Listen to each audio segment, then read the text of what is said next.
The third of our major 3D coordinate systems are the spherical coordinates. So if you're familiar with the globe, you could think of these as longitude, latitude, and altitude. So if we have a point in 3D, then the distance from the origin to that point we call rho, the Greek letter rho.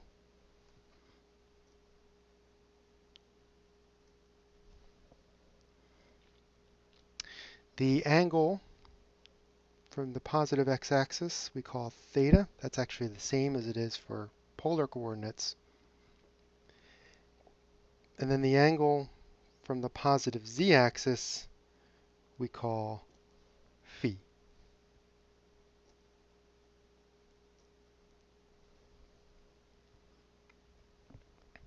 Okay, so rho plays the role of an altitude from the center of the Earth.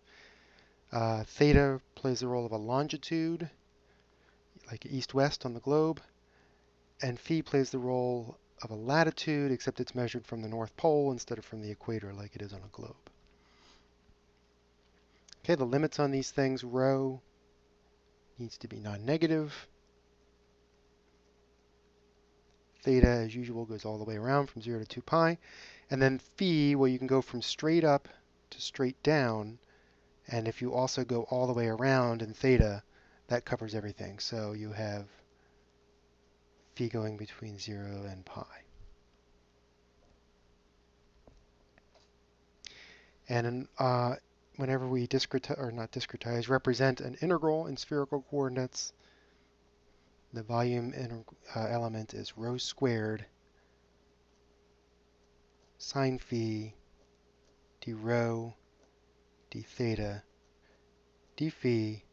Again, there are 6 orderings of those possible. So some of the regions that are easy, well, if you have rho equals a constant, so you're a constant distance from the origin, but the angles can be anything.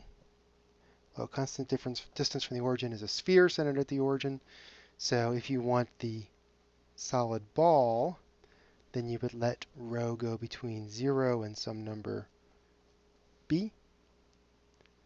And then we would let theta and phi range over all the possible values they can take on. All right, if we wanted to represent, let's say, the same thing, but only in the first octant.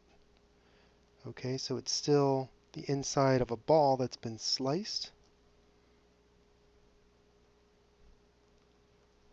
So that it's 1/8 of the original.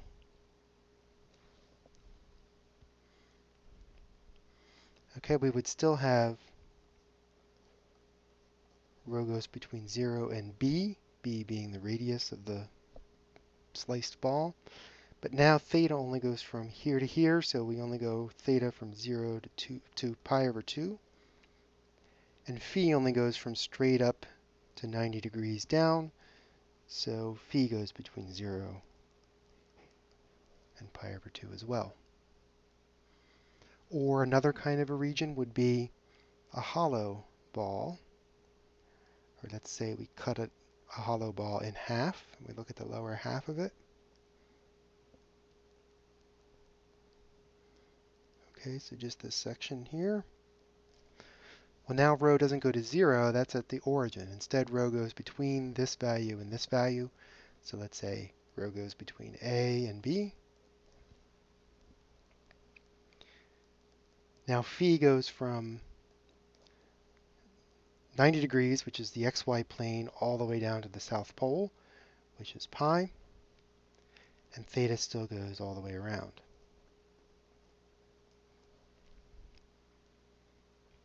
Okay, there are others.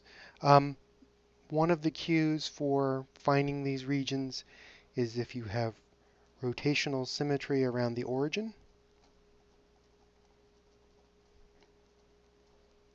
Rotationally symmetric about the origin.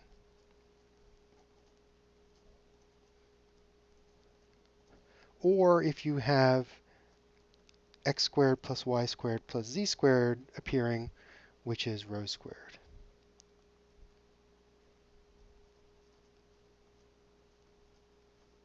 then in those two cases you may be better off with spherical coordinates, but those are not hard and fast rules.